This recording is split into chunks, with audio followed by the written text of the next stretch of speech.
নামাজ কলমা তো ছেড়ে দিয়েছো, এর কারণ এটা নয় যে তুমি বেনামাজি। তোমার নামাজ কলমা ছাড়ার কারণ ভিন্ন। তুমি মনে করো আর কি তোমার মন চায় না, তুমি পারো না, তাই তুমি নামাজ পড়ো না। আসলে তোমার তাওহীদে সমস্যা। কোথায় সমস্যা? মানে আল্লাহ, মানে আল্লাহ কে? আল্লাহ তিনি যে তোমার হিসাব নিতে সক্ষম এবং তিনি যে তোমার হিসেব নিবে, তুমি এটা পরিপূর্ণভাবে বিশ্বাস করো না, তাহলে তো তুমি নামাজ পড়তে। তুমি মনে করো আর কি তুমি নামাজ পড়ছো না, তুমি গাফেল।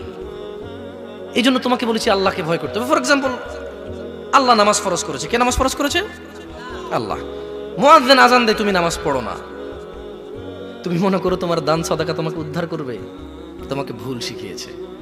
আমি মানুষ, ছোট হতে পারি, শোনো, জোর জবরদস্তি করে কিছু কথা আমাকে শুনিয়েও দিতে পারো, এখান থেকে নামিয়েও দিতে পারো। বলছি না তোমরা নামাবা, বাট এটা পারো। তবে মনে রাখবে, কথা যেটা বলে সেটা উল্টাতে পারবে না। কেন পারবে না জানো? কারণ এই কথা উল্টানোর জন্য তোমাকে কথা থাকতে হবে। মনে রাখবে, তোমার দান সাদাকা হিসেবই হবে না। তুমি কি মনে করো হিন্দু লোককে আল্লাহ প্রশ্ন করবে কিয়ামতে, এ হিন্দু, এতগুলা বুতকে পূজা করছিস, ঠিক আছে বল নামাজ কেন পড়িসনি? ও তো মুশরিক। বুঝুনি মনে হয়? এটা স্কুল, এটা স্কুল, এখানে আমি পড়ি না, আমার কি পরীক্ষা হবে? আমার কি পরীক্ষা হবে? বুঝাইতে পারিনি মনে হয়। তো যে মুশরিক, তার নামাজ রোজা হজ যাকাতের হিসাব কিসের হিসাব? সে তো অলরেডি এমন অপরাধী যা ক্ষমাযোগ্য নয়, যা কি নয়, ক্ষমাযোগ্য নয়।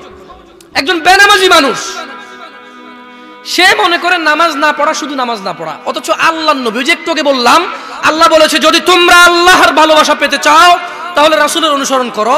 রাসূল বলছে যে নিশ্চয়ই কাফের এবং মুশরিকের মধ্যে আর আমাদের মধ্যে পার্থক্য হচ্ছে নামাজ। তুমি তো গুরুত্ব, তুমি মনে করো নামাজ না পড়া, নামাজ না পড়া।